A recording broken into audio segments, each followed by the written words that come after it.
De volta com o Educador em Entrevista, conversando hoje aqui com o Babalorixá Luciano de Oxaguian. Obrigado pela participação com a gente. Boa tarde. Muito obrigado por ter me convidado para vir prestigiar vocês aqui. Bom, Luciano, vamos falar um pouquinho dessa sua trajetória, né? Como é que surge um Babalorixá, né? Vamos falar um pouquinho da estrutura da religião também, né? Que muitas vezes as pessoas veem as figuras até de uma maneira muito distante, né? Sem entender o processo religioso aí incutido. Bom, o candomblé é uma religião iniciática, né? Primeiramente, o candomblé, ele vem... você é chamado para participar do candomblé. E você passa por iniciações, passa por etapas. E para chegar a um babalorixá, você percorre aí 14, 15 anos dentro dessa religião para poder ter um conhecimento maior dos orixás. Às vezes as pessoas confundem um pouco candomblé, umbanda, magia negra, não tem nada a ver. Candomblé é uma religião que os negros africanos trouxeram para o Brasil. É uma religião onde se cultua os elementos como água, terra, ar e fogo. E isso é importante para a nossa vida aqui na Terra. Então é considerado como se fossem deuses. E nós do candomblé sabemos louvar isso, encantar essas forças da natureza. A Umbanda já é outra religião, que já é uma miscigenação do catolicismo com o kardecismo e o candomblé. Né? Então, quer dizer, são vertentes totalmente diferentes. E magia negra eu não sei nem explicar, porque eu nem entendo disso. Uhum. Mas, muitas vezes, o preconceito associa demais essa questão, né? Exato. Infelizmente, isso eu acho que é próprio da mente do próprio brasileiro. Ele não procura saber, entender um pouco, ler um pouco e já vai tirando o pré-conceito, ou seja, vai criando situações e criando coisas na própria mente e fazendo todo um balaio de gato, juntando tudo, sendo uma coisa só. E, infelizmente, não é assim. Candomblé é uma religião linda, é a religião da Maria Bethânia, do Caetano, Dorival Caymmi. E é uma herança cultural. Exatamente, é importantíssimo, porque nós somos país de mestiço. Não existe branco 100%. E a maioria não pode se dizer negro 100%, porque nós todos somos mestiços. E é uma herança cultural que foi trazido e mantido vivo, né, até os dias de hoje. E até porque a gente tem essa questão de ser um país sincrético, né? Quando a gente pensa na própria Bahia mesmo, que conserva... Bahia de todos os santos. Exatamente. Ou seja, pode desde qualquer etnia, qualquer tipo de religiosidade é importante. Quando nós pensamos, por exemplo, na tradicional lavagem da escadaria do Bonfim, né, que é uma das manifestações mais presentes, claras, desse sincretismo religioso. Exatamente, igual, por exemplo, quando eu vou, porque o candomblé é baiano, né? Quando eu vou para Salvador, a gente vê pastores evangélicos, a gente vê freiras participando de uma forma, de um ecumenismo maior, né? E é uma das coisas que eu tento divulgar aqui no interior de São Paulo, esse ecumenismo, essa união de forças. Deus é um só. Ainda assim, né, infelizmente, o país ainda vive uma questão também de preconceito nesse sentido, né? Com uma parcela aí, né, religiosa radical, né, que distorce muitas vezes o que é o candomblé, o que é a própria Umbanda, enfim, o que são as religiões aí de matriz africana, de uma maneira como se isso, né, que acho que é o grande problema que o país ainda vive, como se opinião fosse razão. Exatamente, isso é muito preocupante, porque uma opinião não é uma razão, né? Nós precisamos saber o que estamos falando. E é uma coisa assim que eu fico por entender. Por exemplo, vou citar um exemplo aqui. Nós do candomblé, nós não temos diabo, nós não temos demônios, nós não temos nada disso. Nós acreditamos que a água mata a sua sede e te mata afogado. Então existe um lado positivo, existe um lado negativo, mas ambos vivendo em sintonia. E o demônio é deles. Então, não sei como eles sempre chamam que nós estamos envolvendo com o demônio, nós estamos... Isso é uma situação ruim, é uma forma negativa, como você disse, um pensamento se tornando razão. E não é bem por aí. Sem dúvida, sem dúvida. E uma questão bem prática também, no sentido de ir além da questão de uma estrutura simplista, de pensar que a minha fé é que está certa, que o meu direito religioso é o que tem que ser preservado e não do outro. Né? Eu acho que o Brasil é o maior exemplo de que, se eu quero a minha fé preservada, eu tenho que lutar pelo direito da fé do próximo. Exatamente. A minha fé, ela é importante a partir do momento que ela abrange todos. E o respeito, ela tem que estar, igual eu falo, a fé e o respeito tem que estar andando de mãos dadas. Aonde tem fé, tem respeito. Aonde tem respeito, tem fé. Então eu acho isso muito importante. A partir do momento que você perde o respeito para o seu próximo, olhando por um ponto de vista cristão, que é a maioria, você perde foi uma das leis máximas que ele deixou: ama o seu próximo como a ti mesmo. Então, é aquela pergunta: eu faria para mim aquilo que eu vou estar desejando para o outro? Vou falar um pouquinho a respeito dessa questão, né? Como é que você se torna um babalorixá, né? A gente começou a conversar com isso, mas no teu caminho mesmo, né? Você já tinha contato com a religião? Sim, sim. Minha avó, ela foi iniciada no candomblé, e só que minha mãe não. Com mais ou menos 9 anos de idade, eu tinha alguns problemas de saúde, e minha avó me levou, sem que minha mãe autorizasse, assim, meio escondido, para um candomblé para ser iniciado. Depois de iniciado, passa por um processo onde a gente fica recolhido um tempo, ali você passa por um monte de ensinamentos, ou você vai aprender o idioma do Iorubá, pelo menos as coisas mais básicas, porque a comunicação e as canções é em outras línguas, é no Iorubá, que é uma língua nigeriana, né? E aí você passa depois da sua feitura, aí você vai tomar a obrigação de 1 ano, 3 anos, 7 anos. Quando você se torna 7 anos, você deixa de ser chamado de Iaô, né, para ser chamado de Ebome, irmão mais velho. Depois desses 7 anos aí, você começa a mostrar sinais que você pode ser um babalorixá ou uma ialorixá no caso de mulher. Caso contrário, você se torna um Ebome e continua naquela comunidade, naquela casa de candomblé, servindo ali aquela comunidade. Se você apresenta sinais que você tem capacidade de liderança para liderar mais uma comunidade, você continua sendo filho daquela comunidade, igual eu sou filho do Axé Parque Viana, que é do Axé Odebiomim, que é de São Paulo, de Barueri, meu pai Kabila, e vim para Franca e fundei o meu candomblé. Fundei o meu candomblé no ano de 1988, na cidade de Franca. Foi o primeiro candomblé da cidade. Ali eu vir para desbravar, para trazer a cultura do candomblé de Quito para aquela cidade. E é onde eu falei, vai mostrando sinais que você é próprio para se tornar um babalorixá. Aí você recebe seu jogo de búzios e a capacidade de iniciar outras pessoas. Dentro dessa questão, né, tem também uma questão de chamamento, vamos pensar assim? É um né? chamado. É um chamado. Para você se tornar um Iaô, você é chamado para aquilo. É uma coisa fantástica e é uma possibilidade humana. Por exemplo, em Salvador nós vemos que lá vai muito turistas, americanos, alemães, holandeses, que são bem mais fechados, e entram em transe numa festividade de algum orixá. Então, como se fosse um chamado. E eu tenho um termo comigo que eu utilizo muito, que é o chamado dentro do chamado. Madre Teresa de Calcutá que falava isso.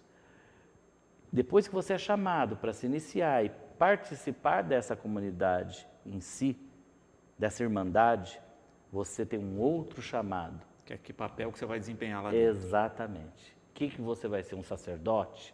Um auxiliar de um sacerdote? Um candomblé não se faz com uma pessoa, se faz com muitas pessoas. E aí que você vai se identificando, o que você vai se encontrar dentro dessa comunidade religiosa. Até por isso, né? Vamos pensar na questão dos búzios, por exemplo. Né? não são todos que frequentam, que fazem parte, Não que são têm todos. esse dom. E não é qualquer pessoa. A pessoa tem que ser iniciada dentro do candomblé, tem que passar por rituais, tem que ter 7 anos ali dentro para começar a aprender. Porque aí o babalorixá, ele vai começar a ensinar, porque ele percebeu que você tem aquele tino, aquele feeling para ser um sacerdote. Aí ele começa a te ensinar como é que vai ser, como é que vai lidar com o jogo, porque o jogo de búzios é totalmente matemático. A Lucila, né, parabenizando pelas explicações, e nós falamos dessa questão do sincretismo religioso que ela coloca aqui, né, até na questão mesmo de, né, você ter orixás e santos com a Perfeito. mesma referência. Uma ótima pergunta, Lucila. Parabéns. O sincretismo, ele surgiu porque o negro chegou no Brasil na pior condição humana, que é a condição de escravo. Quando ele chegava no porto, ele já era recebido por um padre, né, isso historicamente falando, e esse padre automaticamente o batizava. Ou seja, já tinha que se despojar de toda aquela herança cultural que ele trazia. E ele era obrigado a ter um outro nome e automaticamente seguir a religião do senhor que o estava comprando. Só que o negro foi resistente. Candomblé é uma religião de resistência. Pai PC fala muito isso, que é o nosso patriarca da Casa de Oxumaré em Salvador, que é um homem de luz, e que eu me espelho muito nessa capacidade filosófica que ele tem de ver a situação. Ele fala que o candomblé é uma religião de resistência. Aí o negro, ele precisava cultuar suas coisas. Ele precisava cultuar essas forças, essas 4 forças que eu disse no começo. Só que ele não podia. Então o que ele fazia?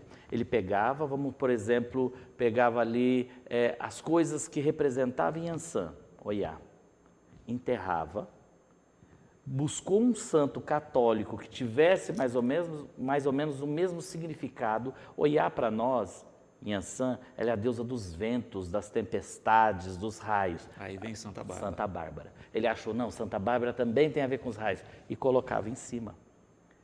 E na hora que terminava a colheita, a plantação, tinha a festa do terreirão. Por isso que o nosso candomblé é chamado de terreiro.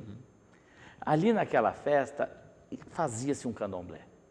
Só que o senhor de engenho, ele olhava aquilo e falava assim, bom, eles estão cultuando Santa Bárbara da maneira deles. E nisso o sincretismo foi fazendo parte.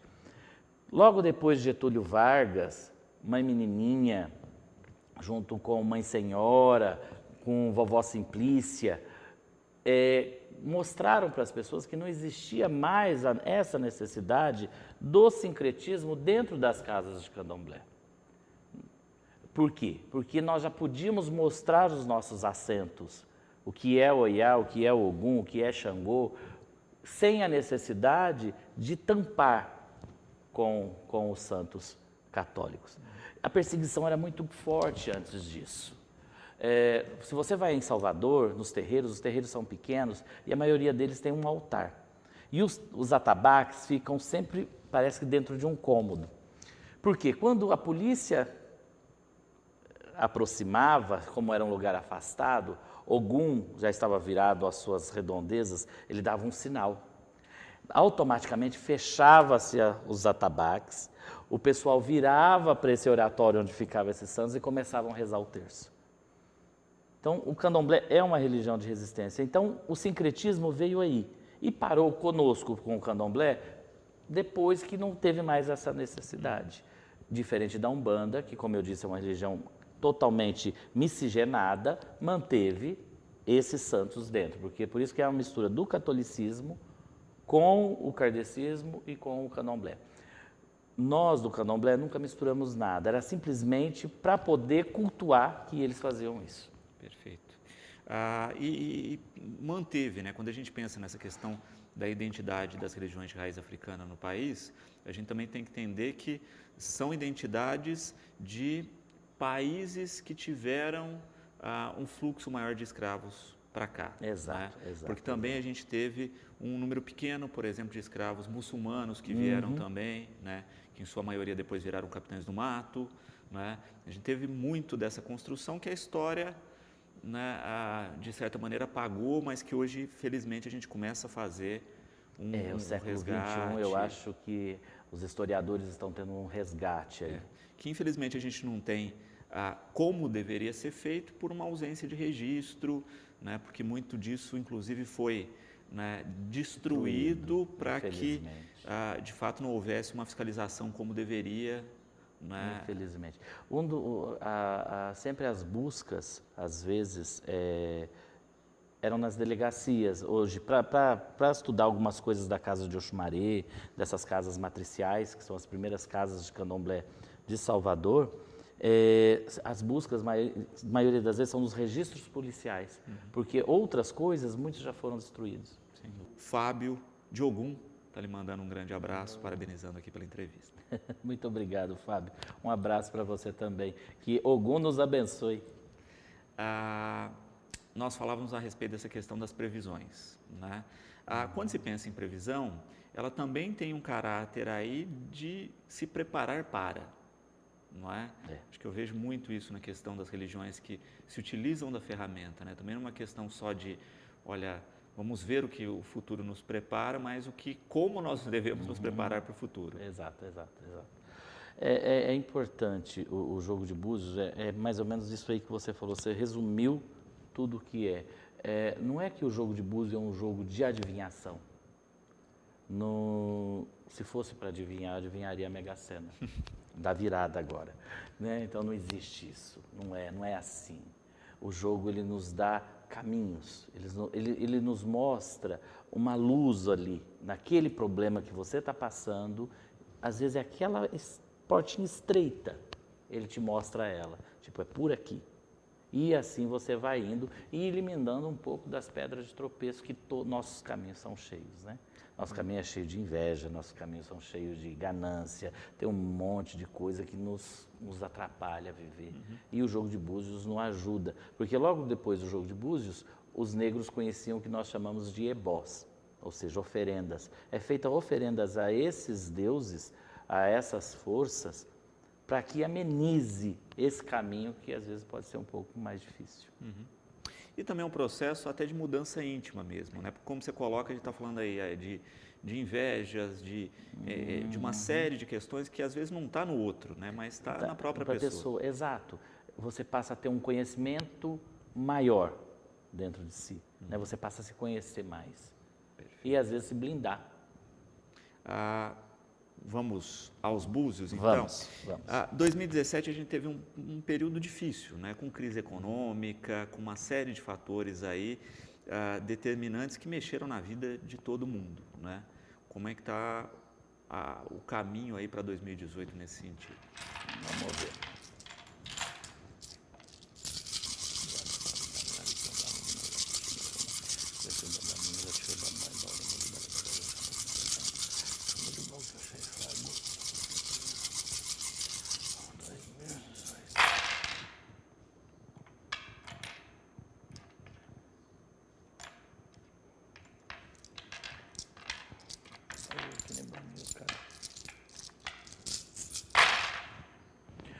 Bom, 2018, com certeza, para esse ano vai ser um ano bem melhor que 2017.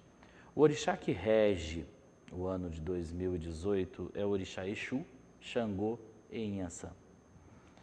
Exu é o recomeço, é a renovação, é o término e o recomeço de uma sequência. Xangô é justo, ele traz bastante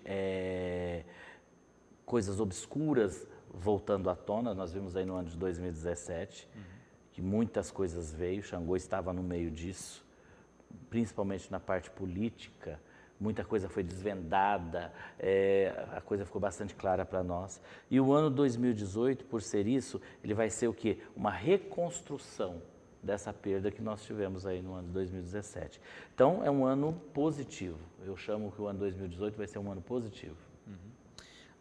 Você coloca a questão de Exu aí também, né? Que dentro da raiz africana aí tem muito preconceito. Exato, né? É pintado como diabo aí dentro da religião, né? E não tem nada disso. Não, porque nós não temos o diabo. Exu, ele é dessas divindades, é uma divindade do fogo, que ele é mais próximo a nós. Então ele também tem os mesmos trejeitos que nós temos. Ele é brincalhão, às vezes ele é um pouco maldoso, às vezes ele gosta de brincar. Está mais próximo do humano mesmo. Mais próximo do humano. Então isso, ele nos conhece mais. Então Exu para nós é uma divindade excelente. Exu gosta do que é bom. Nós também não gostamos do que é bom. Então o Exu para nós é aquele que vive o ontem, conhece o amanhã e está no hoje. Então quer dizer, ele é um mensageiro que pega tudo isso que nós fazemos e leva até o Orum para os orixás. E esse ano é um ano dele. Então, quer dizer, é um ano que vai ter muita reviravolta aí, mas para que a coisa possa caminhar. Se fala muito da questão específica aí do ano, né? Você estava falando da regência, das questões aí que nós ainda vamos enfrentar, né? Porque também tem a questão da continuidade, né? A gente ainda tem essa mania meio mágica, né? De achar assim, ó, chegou o Réveillon, passou o ano, começa do zero. E não é isso, né? Tem todo um monte de coisa engatilhada aí que a gente tem que continuar resolvendo. Mas pensando na questão esportiva no país, né? A gente tem aí um ano de Copa do Mundo, um ano de uma série de questões esportivas. O Brasil veio aí de um auge, né? Com Copa, com Olimpíada no país, agora a gente está colhendo o legado dessas coisas. Mas como é que está o ambiente nessa questão esportiva é a pergunta do Reginaldo. Vamos ver, Reginaldo.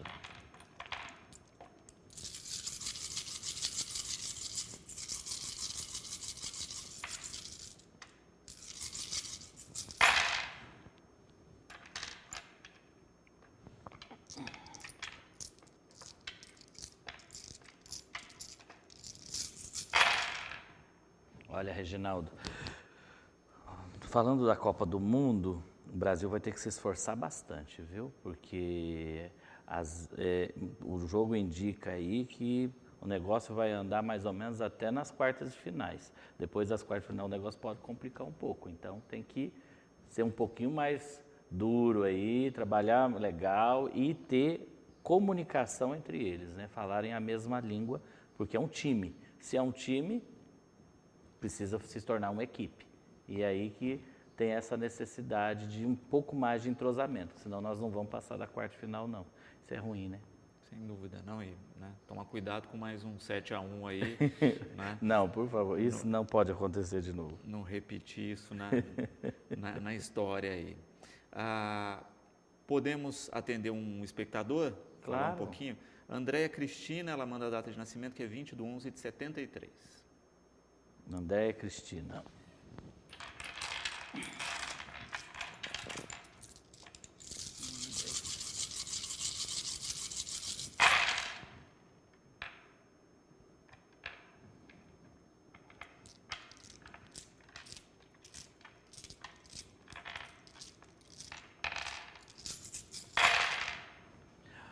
Andréia, você está passando por um período meio de angústia aí, Andréia.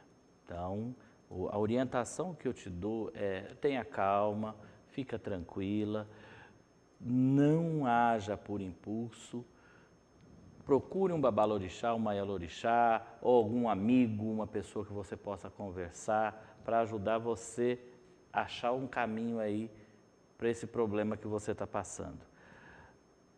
Estou vendo você muito triste, muito angustiada, então procure alguém que possa estar te ajudando. Perfeito.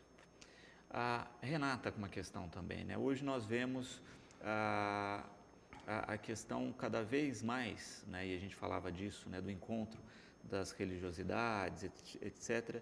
Muitas pessoas unindo várias ações, né? Numerologia, cartas, búzios, etc. Ela pergunta como é que você vê essa questão, por exemplo, do uso do búzio, que está muito ligado à questão religiosa, fora desse contexto. Veja bem, o jogo de búzios é um oráculo. Como o tarô é um oráculo, como as runas é um oráculo, só que são oráculos de determinadas religiões. Por exemplo, as runas, o povo celta, O tarô é usado muito pelos wiccas e druidas e etc. O jogo de búzio é o oráculo do povo do candomblé, é o oráculo de religião de matriz africana. Ele é, sim, um jogo voltado para a sua religiosidade. Mas o que é um homem sem religiosidade? Não existe. Por mais que ele seja ateu, por mais que ele não crê, tem algo que ele ainda para pensar. Então o jogo ele vai servir para você para falar de algo particular? Vai servir para você porque ele vai te dar direção. Porque são o que? Essas forças que vão estar te dando direção. Porque essas forças estão em você. No seu organismo, no seu corpo, contém esses 4 elementos. Nós temos terra, água, ar e fogo dentro de nós. Então, quer dizer, e isso nada mais é do que uma comunicação que você vai ter com você mesma e com essa força que existe aí dentro da natureza. A Liz Gomes de Jesus aqui, nascida em 12/10/77.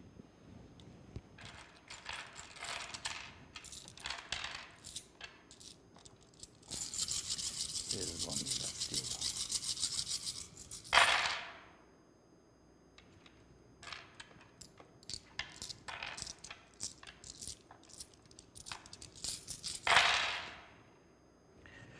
Liz, minha querida, sua vida vai passar por uma grande transformação aí para o ano de 2018, viu? Coisas boas estão vindo. Fica tranquila que as coisas vão caminhar. Você é uma boa moça. Muitas coisas boas para você no ano de 2018. Isso aí, faz festa para comemorar isso, chama a gente também. Exatamente. Uma cervejinha é boa, eu gosto, uma Brahma. É isso aí. Roseli, né? Nascida em 12/5/60.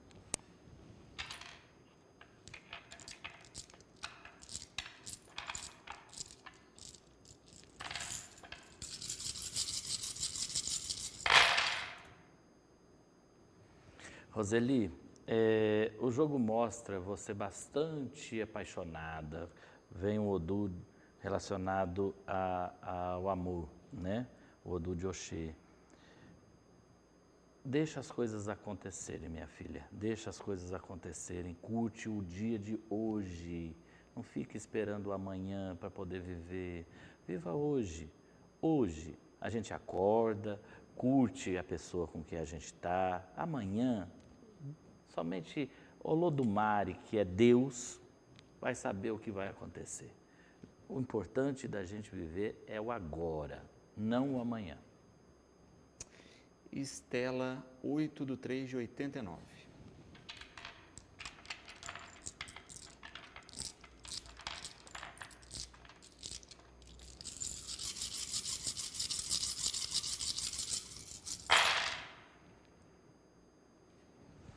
Estela,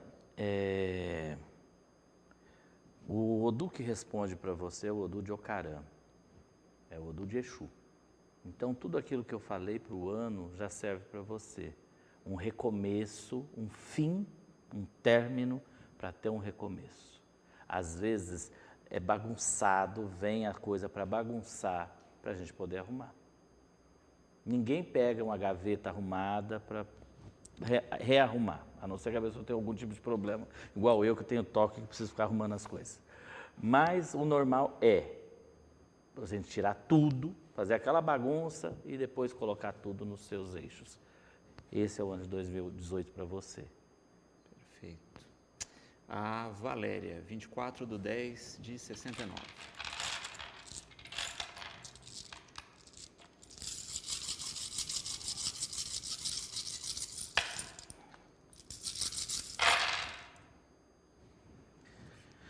Valéria, você precisa se autoconhecer, Valéria.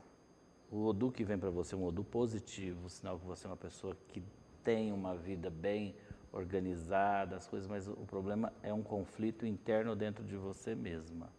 Procure uma ajuda, procure uma conversa com um líder religioso, não importa qual a religião, isso não é importante. Às vezes um amigo Às vezes a mãe, o pai, uma pessoa que você possa se abrir para se autocentrar, viu?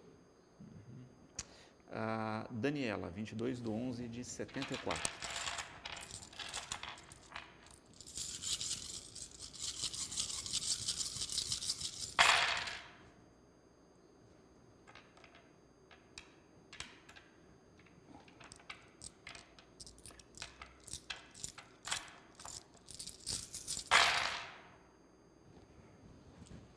Daniela, somente odus positivos que vem para você. Muita coisa vai acontecer para melhor. Isso é ótimo. Sinal que o ano de 2018 para você, as coisas vão começar a se engrenar e andar e você vai ver resultado, às vezes, daquilo que você plantou. É importante porque os odus são positivos, então quer dizer, coisas boas estão vindo por aí. Perfeito. Nossos dois últimos aqui, né? A Márcia, 21/9/75. Vamos ver, Márcia.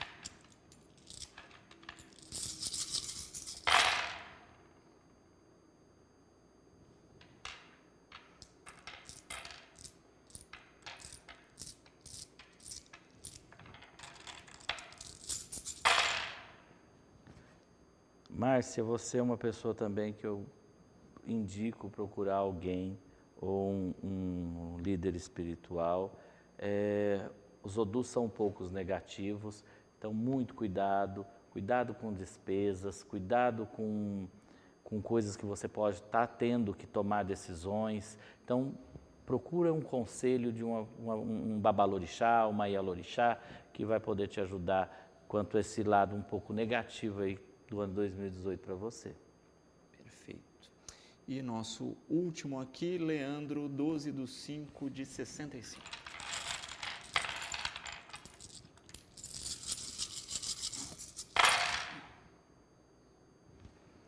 Leandro, o ano de 2018 para você vai precisar um pouco de uma linha, um objetivo. Você tem que colocar um objetivo e seguir nesse objetivo.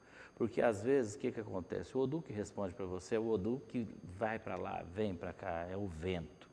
Então o vento não tem uma direção. Uma mesma hora que ele está aqui, ele vai para cá, depois ele vai para lá. Então você precisa ter um objetivo para você seguir nesse caminho, tá? Aí você pode ter sucesso sim, porque é um odum positivo. Mas ao mesmo tempo é cambaleante. Então é isso que você não pode fazer na sua vida. Pegar algo, falar eu vou traçar isso, isso e isso e seguir em frente. Perfeito.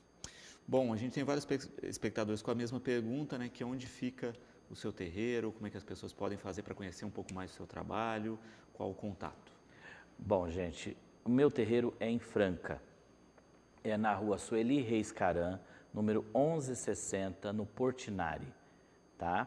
Meu celular pessoal é 16 99171 9857. O terreiro é aberto a todos, precisa marcar um horário porque para eu poder estar lá para poder recebê-los. E existem as festividades, que é o calendário anual que nós fazemos. Entre em contato, que vai saber das datas. Vamos começar agora em janeiro com a festa de Oxalá, e logo em seguida vem a festa de Ogum e Oxóssi, depois a festa de Xangô em Iansã, depois a festa de Inhansã novamente e depois a festa das Iabás. São todos muito convidados para conhecer um pouquinho da Bahia na cidade de Franca. Perfeito. Quero agradecer imensamente a presença aqui com a gente, desejar um magnífico 2018 aí para você e para todos, né, para a família, para os amigos, e deixar o programa sempre à disposição para a gente bater um papo aqui, tirar um pouquinho dos preconceitos a respeito aí das religiões de matriz africana e poder conversar sempre dessa maneira tão clara, né, como você se coloca. Eu agradeço imensamente a participação. Muito obrigado, eu que tenho que agradecer por ter aberto esse espaço para nós de religião de matriz africana, que ainda não é uma vitória, que quanto mais a gente poder esclarecer para tirar o preconceito, já fala, né, um conceito prévio, então é muito importante isso. Eu que tenho que agradecer. Muito obrigado por estar aqui. Que isso. Bom, no próximo bloco nós vamos falar um pouquinho a respeito, né, da eleição da Corte do Carnaval 2018. Voltamos já. De volta com o Educador Entrevista, sétimo bloco, nós vamos falar um pouquinho a respeito das ações da UESB rumo ao Carnaval 2018 aqui na Companhia do Ramsés. Obrigado pela participação com a gente. Boa tarde, Lu. Boa tarde a todo mundo que está em casa. É, mais uma vez, sempre bom estar falando de Carnaval. Também com o Márcio aqui. Obrigado pela participação com a gente. Boa tarde. Boa tarde, Luciano. Boa tarde a todos os telespectadores. E dessa vez a gente está aqui com algumas novidades, né? Novidades boas. Maravilha. Bom, concurso da Corte chegando já aí, né? Vamos falar um pouquinho de data, local novamente, né? E como as pessoas podem fazer para adquirir o seu convite. Pois é, já tudo definido para o concurso que acontece agora no próximo dia 5. Lá no Clube 14 de Março, a partir das 21 horas, uma sexta-feira. Muitas candidatas e muitos candidatos. É a primeira vez que a gente tem uma quantidade tão grande de candidatos a Rei Momo, que são os donos da festa aí, né? Vale a pena conferir. Os ingressos já estão disponibilizados lá na sede da UESB, as escolas de samba também e na Drogaria Avenida, ao valor de R$15.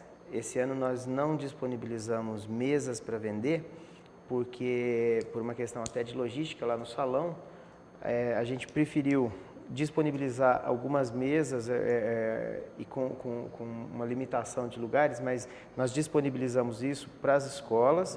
Então cada escola acomoda ali sua diretoria ou seus convidados especiais ali, ou familiares dos participantes, enfim, eles distribuem da maneira que acharem melhor. Nós vamos colocar algumas cadeiras dispostas estrategicamente no salão, mas é porque iria limitar muito o espaço físico ali do salão do 14 de março, então nós preferimos, como é uma festa bastante popular, nós preferimos priorizar para que o público pudesse ter acesso. Então vai ter lugar para todo mundo, o bar do clube inclusive já está se preparando para receber todo mundo lá, vai ser uma grande festa de início dessas comemorações para o Carnaval de 2018. Valor do convite, onde a gente pode adquirir? Isso, o valor é R$15 e adquirir, como eu falei, na sede da UESB, todos os dias das 2 da tarde até as 19, ou nas escolas de samba ou na Droga Avenida. A respeito do carnaval aqui, já tem participação de espectadores. A Andréia, né, Cristina está mandando um beijão para você, Rames, e perguntando a respeito de venda de camarotes, como está funcionando, onde adquirir, quais os valores. Olá, Andréia. Como eu falei, eu não ia esquecer de você, não. Até já passei o seu contato para o Leonardo que está cuidando das vendas, tá? Eu vou até passar também agora aqui de público o telefone dele, que é o WhatsApp, é o 99252-2652. O Leonardo está fazendo as vendas, até mesmo porque o Parreira não vai poder fazer, ele anunciou essa semana, mas o Leonardo está seguindo os mesmos critérios do Parreira. O pessoal que quiser aí pode adquirir o camarote. Esse ano a gente vai parcelar, inclusive, no cartão em até 6 vezes, sem juros. Hoje os camarotes estão inicialmente por R$ 1.800, que dá direito à entrada de 10 pessoas durante as 7 noites. Então é um ingresso bastante popular se a gente for dividir pelas pessoas aí, porque sai em torno de R$ 25, né? E temos grandes nomes para esse ano. Quando se pensa, né, nas 7 noites, né, isso também é uma novidade, né? Vamos falar um pouquinho a respeito do funcionamento disso, né, desse cronograma aí do calendário do Carnaval. Tá. Bom, o Carnaval nosso vai começar uma semana antes, como a gente já vem anunciando aí já há bastante tempo. Isso foi uma maneira que nós encontramos para viabilizar com que as escolas não se deparassem com aquele antigo problema aí da evasão, né, do público durante o Carnaval. Então, no dia 2, nós vamos ter uma primeira noite nossa de Carnaval, numa sexta-feira, inclusive já abrindo com um show muito legal. A gente tem um sertanejo universitário no início, que é a banda Júlio César e Adriano. Júlio César e Adriano. Depois nós temos o Molejo vindo para fazer o show principal. Depois nós temos também uma banda de axé que encerra a noite. Né? Na verdade, só fazendo um adendo, nesse show, nesse dia de abertura, ainda ele não está totalmente fechado, pode ainda surgir alguma surpresa, ainda alguma algum outro artista que pode vir complementar esse dia. Isso. E depois no sábado nós teremos os desfiles de escola de samba e blocos, né? Onde todos vêm para a avenida, tá? Os dois, a abertura com a corte, depois os 2 blocos e na sequência as 5 escolas, tá? O pessoal pode ir sem medo para a avenida nos horários marcados. A gente pede inclusive para que se acomodem cedo, porque todo o esforço que nós fizemos com toda a equipe técnica envolvida foi para acabar com os atrasos, né? Então nós estamos com um cronograma rigoroso. Ontem nós repassamos esse cronograma, então o pessoal pode ir para lá. Aquilo que estão falando que a última escola vai sair com sol na cara é boato. Nós vamos ter um carnaval tranquilo que vai acabar num horário perfeitamente aceitável para um carnaval, tá? No domingo nós teremos a apuração, tá?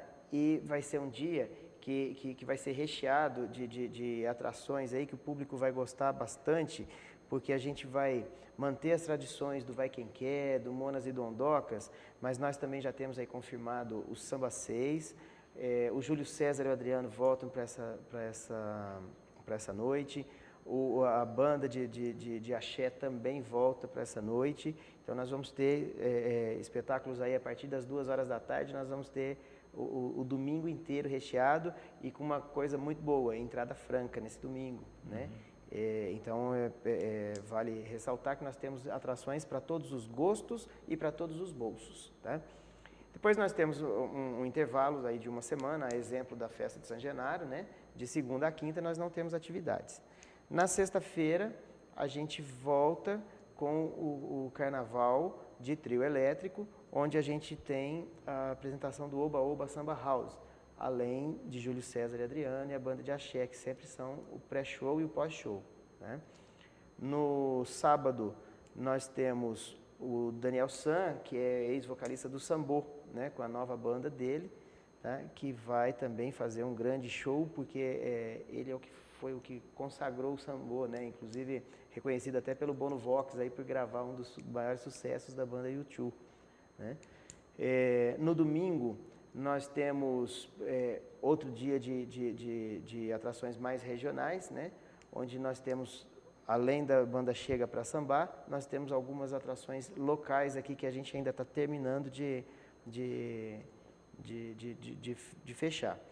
E na segunda-feira, dia 12, nós temos o retorno da passarela com o desfile das campeãs, né? Valendo lembrar que os camarotes e os convites individuais, porque nós temos área VIP, que é open bar, nós temos camarote, arquibancadas em preços populares, nós temos uma reestruturação de todo o sambódromo ali, que ficou muito bonito, ficou acessível a todos, tá? E, infelizmente a gente não pode fazer como nos últimos carnavais, de deixar tudo a entrada por conta de alimentos, né? Porque a gente tem nós temos que bancar todos os custos dessa estrutura, que vem praticamente o dobro das estruturas que já vieram nos outros carnavais. Mas tenho certeza que o público também nunca viu um carnaval tão gostoso, tão recheado e tão bonito como vai ser esse. Perfeito. Nessa questão aí, né, que a gente coloca, quem adquiriu o camarote serve para todos os dias, mesmo para o gratuito, a pessoa tem a vaga garantida aí do seu espaço? Todos os dias, nós temos inclusive toda a infraestrutura de praças de alimentação, são 3 praças de alimentação distribuídas no sambódromo, tá? Cada uma atendendo a sua praça ali, inclusive o pessoal dos camarotes, que sempre reivindicaram algumas melhorias lá, né? Pode ficar sossegado também, porque toda a estrutura que está sendo investida para o atendimento daquela área de camarotes ali, ela foi muito bem revisada. Nós montamos a nossa comissão aqui de carnaval, paralela à diretoria da UESB, e estamos tratando com muito cuidado todos esses pontos que eram alvos das possíveis reclamações, né? Então, o pessoal que adquiriu os camarotes, eles vão ter um atendimento ali, uma prestação de serviço igual nas 7 noites. Uhum. Com essa questão da antecipação dos desfiles, né, de todos num único dia, o Gilberto perguntando aqui qual que é a previsão de início, né, já que se a gente pensa a média aí de duração, né, entre desfile das escolas e dos blocos e retorno da estrutura de som, a gente gasta mais de 1 hora em cada estrutura, né? Então a gente tem aí pelo menos 10 horas de ação. Mas, na verdade, é onde entra a reestruturação que a gente fez. Todo mundo vai se surpreender, porque a gente já passou o cronograma, inclusive, ontem para as escolas, batemos o martelo no regulamento, e o intervalo entre o final do desfile de uma escola e o início do desfile da próxima é de exatamente 10 minutos. Nós vamos ter 2 carros de som, não vai ser um carro de som como sempre foi. Então, o carro de som que está descendo com uma escola já tem um segundo lá em cima na concentração com outra escola. Então, está sendo todo esse processo, a logística está sendo toda montada da seguinte maneira. A primeira escola finalizou o desfile lá embaixo, vai ser tocada a primeira sirene. 5 minutos depois, a segunda sirene. 5 minutos depois, ou seja, 10 minutos, a terceira sirene, dando início ao desfile da próxima escola.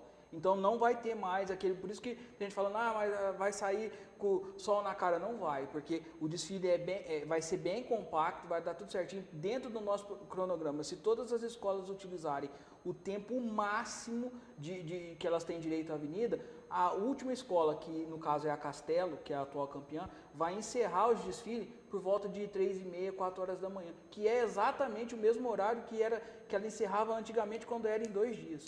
Então está sendo montada essa logística toda justamente para isso. Começa às 8h30. Né? Começa às 8h30, a corte vai descer às 8h30, e no nosso cronograma essa apresentação da corte vai ser entre 8h30 e 9h20, porque exatamente às 9h30 da noite vai dar início a primeira escola de samba, o primeiro bloco, no caso, que vai abrir os desfiles.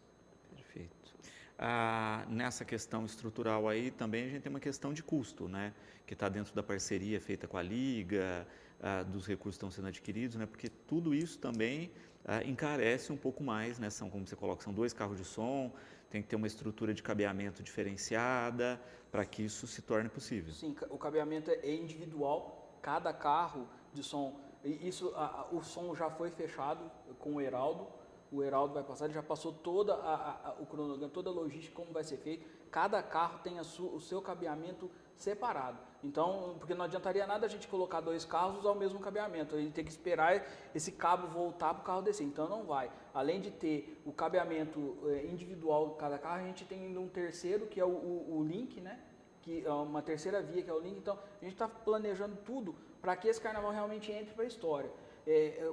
Por conta disso, assim, eu só queria fazer uma observação aqui, porque, assim, esse carnaval está sendo muito difícil de ser feito. São 2 anos sem carnaval. Então, a gente, em momento nenhum, fechou a porta para ninguém.